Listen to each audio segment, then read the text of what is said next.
Kain kafan yang masih menjadi misteri hingga sekarang. Iya, kalian gak salah dengar. Ini kain kafan. Mari kita bahas. Hanya di Earth Area. Let's go.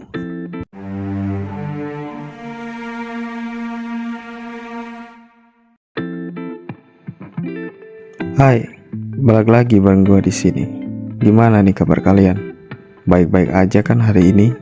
Semoga puasanya lancar-lancar aja ya.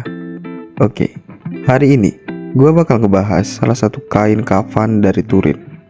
Iya, kain kafan dari Torino. Kain kafan yang masih menjadi misteri hingga sekarang. Mari kita bahas hanya di Earth Area, oke?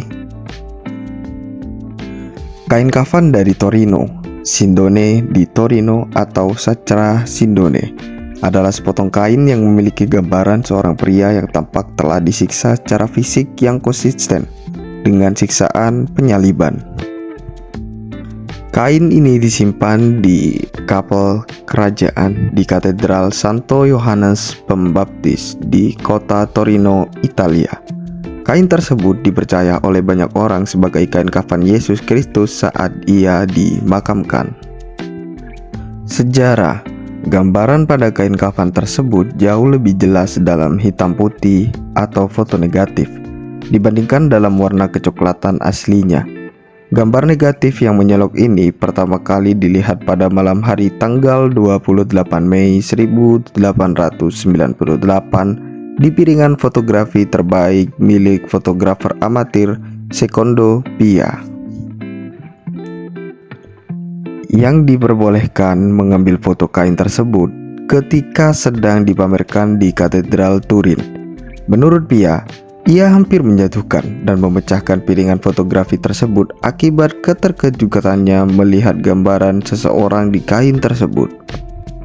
Perdebatan dan pengujian. Kain kafan ini menjadi topik perdebatan sengit di antara para ilmuwan, rohaniwan, sejarawan, dan penulis mengenai di mana, kapan, dan bagaimana kain kafan serta gambaran di atasnya tercipta. Dari pandangan rohani, pada tahun 1958 Paus Pius X11 menyetujui gambaran kain kafan tersebut dalam hubungan dengan ketataan Katolik Roma atas wajah suci Yesus yang dirayakan tiap tahunnya pada hari Selasa, pengampunan dosa.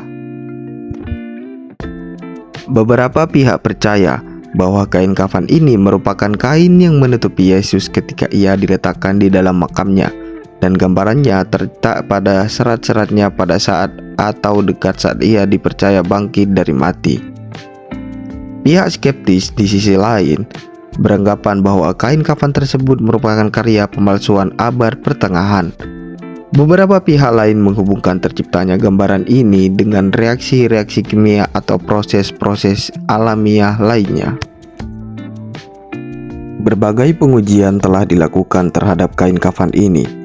Namun, demikian perdebatan mengenai asal-usulnya tetap berlangsung. Penanggalan radiokarbon pada tahun 1988 oleh 3 kelompok ilmuwan yang berdiri sendiri mengeluarkan hasil yang diterbitkan di dalam jurnal Academic Nature yang mengindikasikan bahwa kain kafan tersebut dibuat selama abad pertengahan.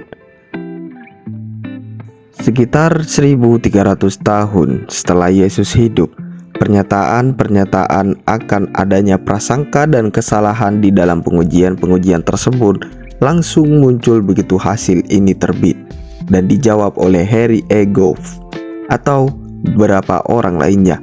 Walau demikian, kontroversi penanggalan ini terus berlanjut.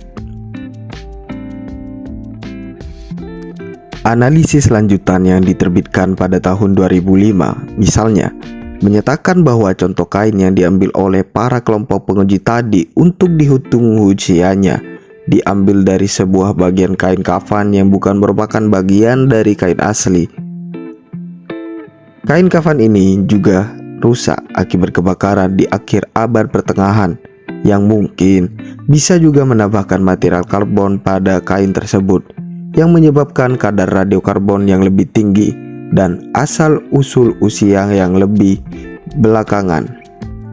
Analisis ini pun dipertanyakan oleh pihak skeptis seperti Joe Nickell yang berargumen bahwa kesimpulan tersebut dari penulis Raymond Rogers yang berasal dari menganalisis dengan cara mulai dari kesimpulan yang diinginkan dan kemudian baru menelusuri kembali pada bukti-bukti yang ada. Mantan editor Journal of Nature, Philip Ball, telah mengatakan bahwa ide yang menyatakan Rogers mengarahkan penelitiannya pada suatu kesimpulan yang telah tercipta sebelumnya adalah tidak adil, karena Rogers memiliki sejarah karya-karya penelitian yang patut dihargai. Namun begitu, penelitian tahun 2008 di Oxford Radiocarbon Accelerator unit mungkin mengubah penanggalan tahun 1260 sampai 1390 yang sebelumnya diterima, yang menyebabkan direktur institusi ini, Christopher Ramsay, untuk mengundang komunitas ilmiah untuk melakukan penelitian baru atas keaslian kafan ini. Terlihat adanya suatu konflik dalam interpretasi terhadap bukti-bukti yang berbeda-beda, kata Cordan kepada BBC pada tahun 2008. Setelah penelitian yang baru muncul, walau tetap berpikiran terbuka, Christopher Ramsay menekankan ia bahwa akan sangat terkejut bila hasil pengujian tahun 1988 terbukti berbeda jauh dengan hasil pengujian yang baru ini, apalagi bila bedanya sampai 1000 tahun. Menurut kalian gimana? Tulis di kolom komentar ya. Jangan lupa like, comment, and subscribe channel ini agar kalian dapat info terbaru tentang berita-berita selanjutnya dan juga cerita-cerita selanjutnya. Bagi yang tahu kelanjutan dari kain kafan ini, silahkan komen dan bakal gue lanjutin di episode selanjutnya. Oke, terima kasih.